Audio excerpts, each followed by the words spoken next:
Dan juga gara-gara ini masyarakat Whitechapel ini menjadi was-was ataupun kayak takut gitu dia ya kan. Soalnya ada serial killer di kota mereka yang masih bebas berkeliaran. Gimana nggak takut coba guys? Kalau kalian juga kayak gitu pasti takut ya kan guys? Coba kalian jawab jujur guys, jujur ya. Gimana kalau kalian posisinya itu di kota kalian ataupun di desa kalian ada seorang serial killer? Apa nggak takut kalian? Yo, what's up guys? Welcome back to Rizky Aulia Channel.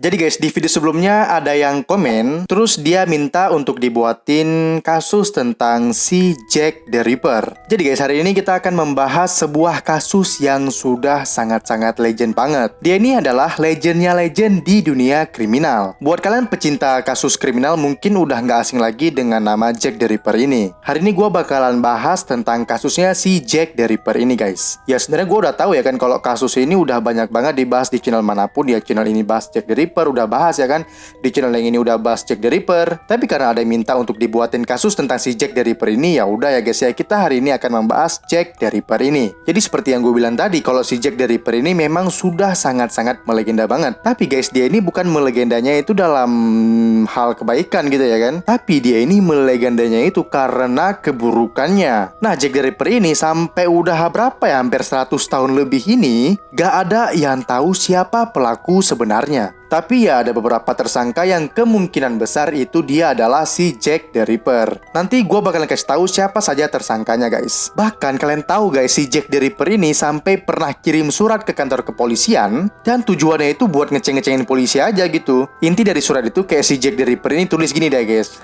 Haha, lu gak bisa nangkap gue ya kan? Dan segala macam lah guys. Penasaran gak gimana ceritanya? Selegend apa sih sebenarnya si kampret ini? Kalau kalian penasaran, tonton video ini sampai habis makanya guys, biar kalian itu paham. Tapi seperti biasanya, sebelum ke videonya jangan lupa kalian klik dulu tombol subscribe dan jangan lupa nyalakan lonceng notifikasinya, biar kalian tuh nggak ketinggalan video-video yang sangat menarik di channel gue ini guys. Dan gue mengucapkan terima kasih banget buat kalian yang sudah mau subscribe dan sudah mau support channel gue ini. Ayo terus support bersama-sama untuk channel ini bisa menuju 10.000 subscriber di waktu yang dekat ini guys. Dan makasih banget yang udah mau request cerita ini. Dan buat kalian yang mau nge-request cerita-cerita apapun yang lainnya, boleh kalian komen langsung di bawah ini atau enggak kalian DM di Instagram gue ini guys. Oke, tanpa berlama-lama lagi, langsung aja kita bahas. Ini dia kasus si Jack the Ripper.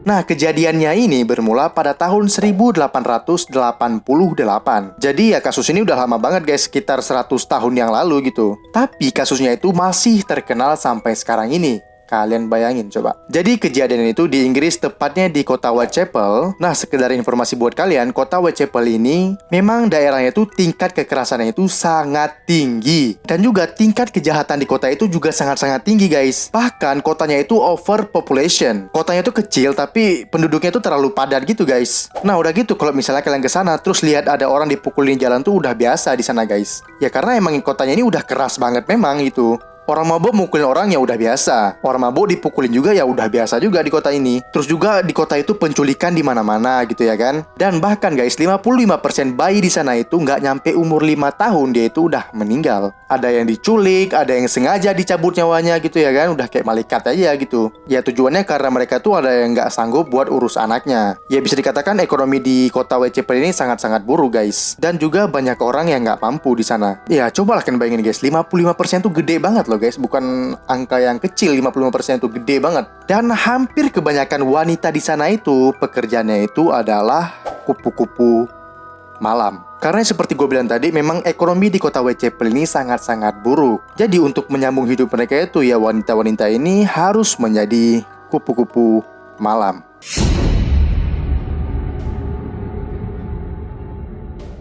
Sampai pada tanggal 31 Agustus tahun 1888, dan tepatnya ini sekitar jam 3 subuh. polisi ini mendapat laporan gitu ya kan, mendapat sebuah laporan. Orang yang lapornya ini dia mengatakan bahwa dia itu mendapatkan sebuah mayat di sebuah gang di daerah Bucks Row. Dan Bucks Row ini masih di sekitar kota Whitechapel ini guys. Dan ya kalian tahu respon polisi ya udah ya kan, udah biasa soalnya kematian ataupun apapun di sana udah biasa soalnya. Ya karena setiap hari di kota itu ada kejahatan aja guys. Akhirnya polisi itu datang ya kan ke gang tersebut dengan santai-santai aja gitu awalnya. Tapi pas sampai di tempat kejadian, polisi itu ngelihat jasadnya, polisi itu pun kaget ya guys.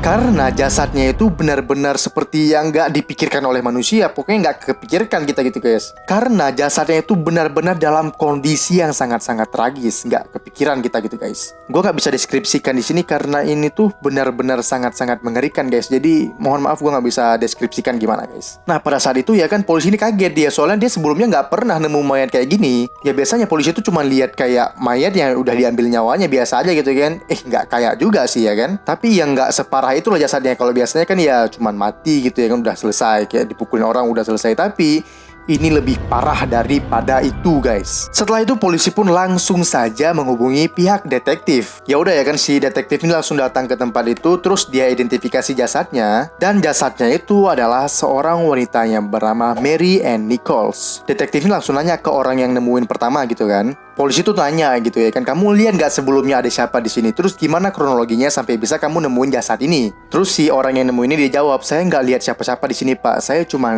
jalan di daerah sini. Terus saya ngecium ada bau-bau yang nggak enak. Terus pas saya datangi, saya nengok ternyata ini adalah jasad seorang wanita. Akhirnya si detektif ini pun langsung saja mencari petunjuk yang ada di TKP ini. Kayak contohnya ya kayak fingerprint atau apapun lah gitu guys.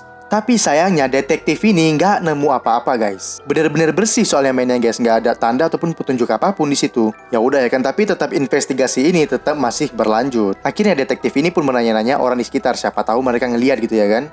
Nah, kasusnya ini belum terpecahkan. Tanggal 8 September tahun 1888, polisi pun dapat telepon lagi sekitar jam 6 pagi. Orang yang nelpon ini, dia mengatakan kalau dia itu menemukan jasad di sebuah gang di daerah 29 Hanbury Street. Pas polisi datang gitu ya kan, orang-orang udah rame aja ngerumunin lihat jasad itu guys. Dan pas polisi lihat lagi ke jasadnya ini, bede.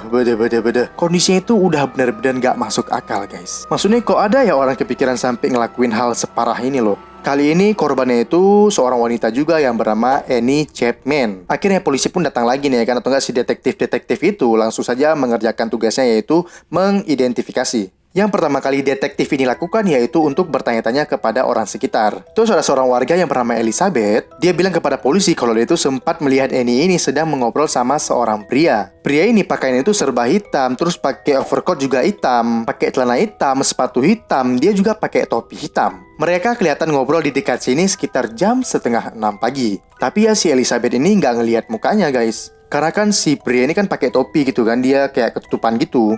Dan itu adalah satu-satunya petunjuk yang detektif ini punya. Karena lagi-lagi di TKP ini tidak ada fingerprint sama sekali. Coba kalian bayangin guys, nggak ada petunjuk apapun dari pelakunya di TKP. Tapi di sini si detektif ini udah sangat yakin kalau pelakunya itu hanya satu orang. Karena ya kayak tadi ya kan, jasadnya itu ditemukan dengan kondisi yang mirip-mirip dengan sebelum-sebelumnya gitu. Dan semuanya korban ini adalah seorang perempuan guys. Terus pada saat melakukan investigasi, tiba-tiba si detektif ini menemukan jalan buntu. Nah, pada saat si detektif ini sedang melakukan investigasi, sedang mencari pelakunya, pada tanggal 27 September tahun 1888, tiba-tiba ada sebuah surat lagi datang ke kantor polisi. Pas dibuka sama polisi, isi suratnya itu intinya kayak gini guys. Dear Boss atau untuk bos, saya dengar polisi bakal nangkap saya ya. Tapi buktinya sampai sekarang saya masih bisa bebas gitu. Udahlah, mereka tuh cuma sok-sok pintar aja buat nangkap saya. Terus pokoknya panjang banget itu suratnya ya kan guys. Dan di akhir suratnya ini si pelakunya tuh bilang, tenang aja lah, saya tuh masih kasih kesempatan buat wanita-wanita itu berteriak. Aduh guys, coba lah kalian bayangin guys, udah gila memang orang ini. Terus di bawahnya lagi tuh ada tulisan Yours truly, Jack the Ripper. Nah, itu kenapa si pelakunya ini dijuluki Jack the Ripper? Ya karena dia tuh sudah menjuluki dirinya sendiri guys. Tapi tiba-tiba guys, kan pertama surat ini kan ada di polisi. Tapi tiba-tiba suratnya ini bocor ke media-media. Gue nggak tahu gimana persisnya bisa bocor. Tapi intinya surat si Jack the Ripper ini ada di koran-koran dan juga media manapun. Gara-gara ini ya namanya si Jack the Ripper ini menjadi gede banget guys. Dan juga gara-gara ini masyarakat Whitechapel ini menjadi was-was ataupun kayak takut gitu dia ya kan. Soalnya ada serial killer di kota mereka yang masih bebas berkeliaran. Gimana nggak takut coba guys? Kalau kalian juga kayak gitu pasti takut ya kan guys? Coba kalian jawab jujur guys, jujur ya. Gimana kalau kalian posisinya itu di kota kalian ataupun di desa kalian ada seorang serial killer? Apa nggak takut kalian? Nah, sampai 3 hari kemudian, 2 kasus yang tadi belum kelar, pada tanggal 30 September, polisi dapat telepon lagi. Dan kali ini ditelepon kalau orang itu menemukan 2 jasad wanita. Mereka menemukan di daerah Dutfield Yard. Sekitar jam 1 malam, detektif pun langsung saja pergi ke TKP. Dan kalian tahu guys, lagi-lagi jasadnya itu ditemukan dengan kondisi yang sangat-sangat parah. Ya kurang lebih kondisinya ini sama kayak 2 jasad yang sebelum-sebelumnya gitu guys. 2 wanita ini bernama Elizabeth Stride dan juga Catherine Eddowes. Dan seperti biasanya si detektif ini nanya sama orang yang nemuin kan, lu ngelihat nggak kalau mereka berdua ini terakhir kali ngobrol sama siapa? Atau pergi sama siapa gitu? Nah, si pria yang menemukan ini dia bilang kalau dia tuh sempat melihat kedua wanita ini sebelumnya tuh ngobrol sama seorang pria dan prianya itu memakai baju serba hitam. Di kesaksian pria ini sama seperti kesaksian pria yang sebelumnya, yang mana pria itu memakai baju serba hitam, memakai topi hitam, memakai overcoat hitam. Buat kalian yang nggak tahu overcoat, jadi overcoat itu adalah sebuah jaket yang panjang gitu guys, dari bawah sampai kayak sekitar lutut gitu guys. Dan ini biasa dipakai di luar negeri. Dan juga ada salah satu ciri khas si Jack the Ripper ini, biasanya dia tuh taruh mayat di sebuah gang atau enggak di sudut-sudut gang gitu ya kan. Terus bukan hanya itu, setelah dia taruh di temboknya itu ada sebuah tulisan yang ditulis memakai kapur guys. Dan tulisan itu begini guys, "The Jews are the men that will not for nothing." Atau artinya itu adalah orang-orang Yahudi adalah orang yang tidak akan pernah disalahkan untuk hal apapun. Ya setiap dia tulis itu, polisi-polisi ini langsung saja menghapuskan tulisan-tulisan itu yang ada di tembok guys. Karena takutnya masyarakat-masyarakat sekitar ke-trigger gitu ya kan, menjadi ricuh gitu. Ya soalnya ini sensitif guys. Dan kalian tahu guys, keempat korbannya ini ditemukan di daerah yang banyak polisi. Jadi tempat dia buang mayatnya itu benar-benar dekat sama kantor polisi guys. Udahlah, gara-gara ini hancur nama polisi ini guys, bener. Rusak, betul-betul hancur nama kepolisian ini. Kasusnya pun semakin gede, masuk koran kemana-mana. Detektif juga belum bisa menangkap pelakunya. Boro-boro menangkap guys. Mereka tuh aja buat identifikasi si Jack the Ripper ini belum bisa guys. Nah, lagi-lagi tanggal 6 Oktober, kepolisian dapat lagi sebuah surat dari Jack the Ripper. Yang isinya tuh ya sama guys, buat ngeceng-ngecengin si polisi-polisi ini. Dia tuh bilang gini guys, "Mana? Katanya mau nangkap. Buktinya gue masih bebas nih sampai sekarang."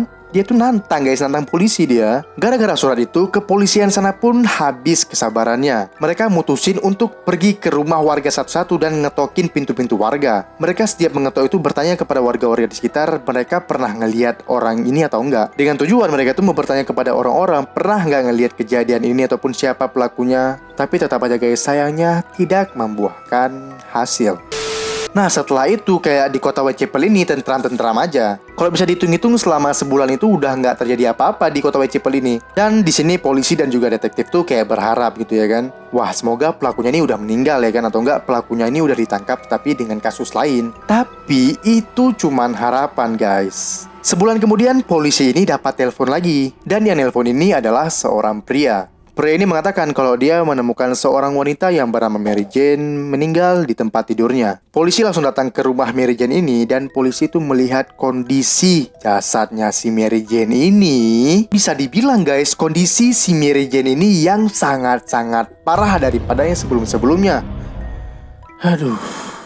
Si Jack the Ripper ini kayak bukan manusia deh guys, kayak binatang loh dia ini. Nggak punya hati nurani sama sekali, itu nggak ada dia, nggak ada. Kok ada ya guys ya manusia yang sesadis dia ini? Nggak sanggup pikir gua.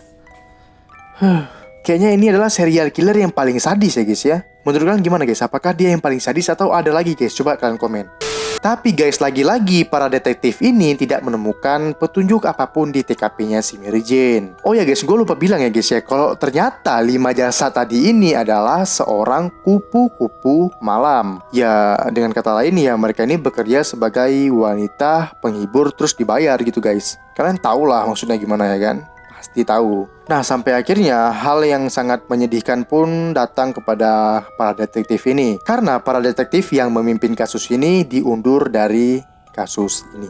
Karena dia itu dinilai nggak becus untuk nanganin hal ini guys. Karena bener-bener untuk mengidentifikasi pelakunya aja mereka tuh nggak bisa. Jadi ya udah, akhirnya detektif pun diganti dengan detektif yang baru. Detektif yang baru ini ngumpulin semua saksi yang bilang kalau mereka tuh pernah melihat si Jack the Ripper ini. Akhirnya mereka ini dapat ya kan ciri-ciri si Jack the Ripper ini. Jadi pelakunya itu berumur sekitar 25 tahun sampai 35 tahun gitu. Tingginya sekitar 170 meter dan dia itu selalu berpakaian serba hitam. Langsung lah ya kan digambar sketsanya sama detektif-detektif ini, terus disebar jalan-jalan gitu. Kayak ditempel di tiang-tiang, terus dimasukin ke dalam koran. Tapi setelah mereka menyebar-nyebar itu, tetap aja nggak ada satupun yang melihat keberadaan si Jack the Ripper. Nah setelah itu para ahli pun mengatakan kepada si detektif kalau si Jack the Ripper ini paham betul mengenai anatomi manusia. Karena kalau dia tuh nggak tahu sama sekali tentang anatomi manusia, dia tuh nggak bakalan bisa ngobrak-ngabrik organ manusia itu dengan rapih segini.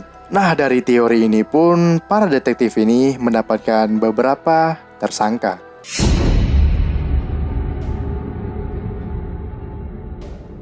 Nah, sekali lagi gue ingetin buat kalian kalau yang melanjutkan kasus ini adalah detektif yang baru, bukan detektif yang lama. Nah, detektif baru ini mendapatkan beberapa tersangka. Tersangka yang pertama bernama Montague John Druid, atau lebih enak kita sebut John aja deh guys ya, biar enak gue jelasinnya. Ingat guys, John yang nama pertama ini si John.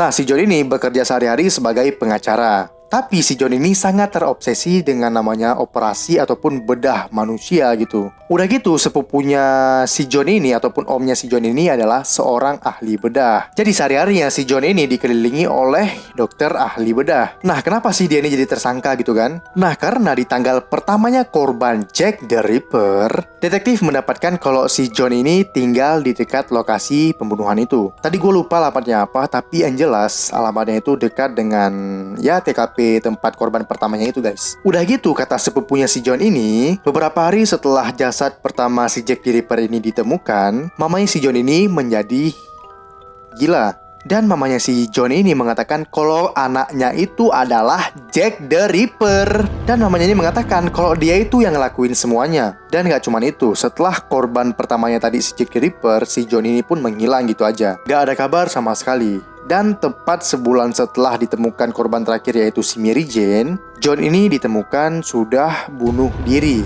Dan jasadnya itu pun ditemukan di sungai sudah ngambang. Tapi lagi-lagi itu nggak bisa dikatakan sebagai bukti konkret karena si John ini kan sudah meninggal juga. Jadi para detektif ini tidak bisa memvalidasi apakah si John ini Jack the Ripper atau bukan.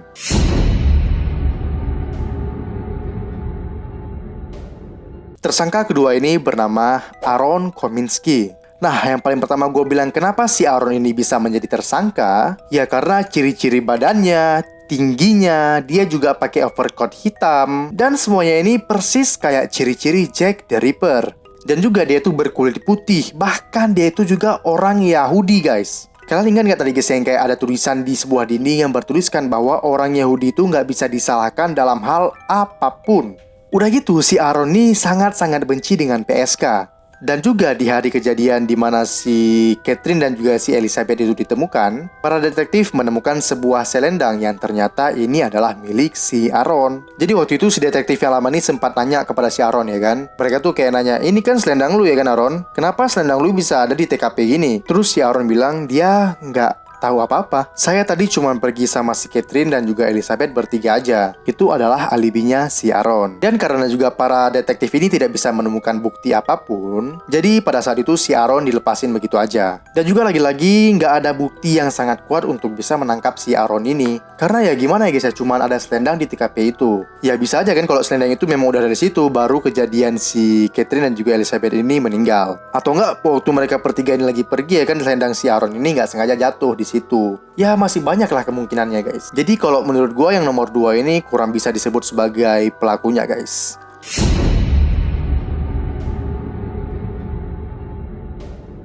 Nah ini ada sebuah teori yang sangat mantap guys. Jadi ini menurut Ripperologist. Mantap nggak nih guys? Ada sampai penelitiannya juga guys. Sekelompok orang yang meneliti tentang Jack the Ripper ini menamai dirinya sebagai Ripperologist. Ya coba kalian bayangin guys, kasus ini ya memang gede banget. Segede itu loh sampai ada penelitiannya dilakukan. Kalau menurut Ripperologis, mereka tuh berteori kalau sebenarnya pelakunya itu adalah seorang wanita. Teori ini didukung sama statement gini guys. Jadi si wanita ini sengaja ngirim surat ke kepolisian. Dan dia itu menjuluki dirinya itu sebagai Jack the Ripper tadi. Biar bikin polisi itu kayak sibuk ya kan cari pria yang bernama Jack the Ripper ini. Jadi intinya si wanita ini buat ngecoh polisi aja dia kayak gitu guys. Agar si wanita ini bisa bergerak bebas karena polisinya itu kan fokus nangkap cowok doang. Dan kalau emang benar teorinya kayak gini guys, wah bener-bener genius sih cewek ini. Sumpah, pinter banget ya. Bukan pinter juga sih, kayak apa ya, dia ini kayak lebih ke arah licik ya kan. Dan sekali lagi guys, gue bilang itu hanyalah sebuah teori.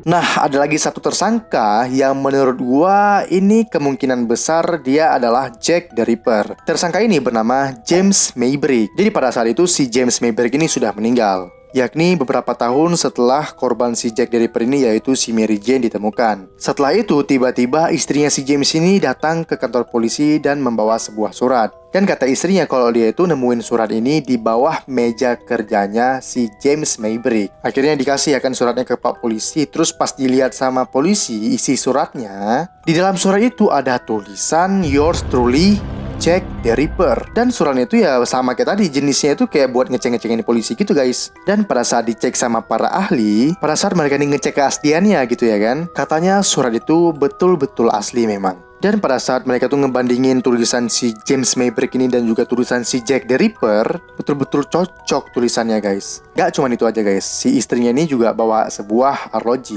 Ya kayak arloji saku gitu guys pada zaman dulu gitu. Kalian tahu gak sih, ini tuh bukan kayak jam yang dipakai di tangan, yang di tangan gini, bukan guys. Jadi jamnya itu kayak dia diambil saku, terus kalau mau lihat jam baru dilihat gini ya kan. Coba lah kalian lihat sendiri nih, kayak gini nih gambarnya guys. Nah di arlojinya itu, di belakang arloji tersebut ada sebuah tulisan. Tulisannya itu adalah nama inisial kelima korbannya itu. Udah gitu di arlojinya ini ada sebuah tulisan yaitu I am the Jack.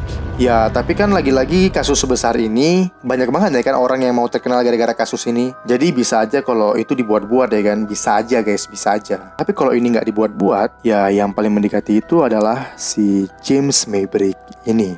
Jadi sekali lagi gue tegasin kalau memang kasus ini ya betul-betul gede banget ya kan. Banyak orang yang suka iseng gitu ya kan. Banyak orang yang suka jahil, usil gitu. Mereka tuh ikut-ikutan padahal nggak tahu apa-apa yang terjadi sama sekali. Ya sebenarnya banyak banget guys tersangka dari Jack the Ripper ini. Sampai ada Ripperologisnya tadi loh guys. Coba lah kalian bayangin ya kan. Gimana nggak gede kasus ini gitu. Sebenarnya masih banyak lagi tersangkanya guys. Tapi tadi tuh gue udah ngasih buat kalian beberapa tersangka yang menurut gue masih masuk akal sebagai Jack the Ripper. Karena kalau gue masukin semua tersangkanya itu nggak mungkin selesai, nggak kelar video ini sampai besok kalian nonton, nggak mungkin selesai guys. Ya karena banyak banget guys. Kalau kalian mau lebih mengetahui tentang si Jack the Ripper ini ataupun tersangka-tersangkanya, kalian tuh bisa baca di Google karena semuanya itu udah lengkap di sana guys. Jadi itulah tadi kasusnya si Jack the Ripper yang sampai sekarang, sampai 100 tahun lebih, nggak ada yang tahu siapa sebenarnya pelakunya. Ini sih legendnya serial killer in the world.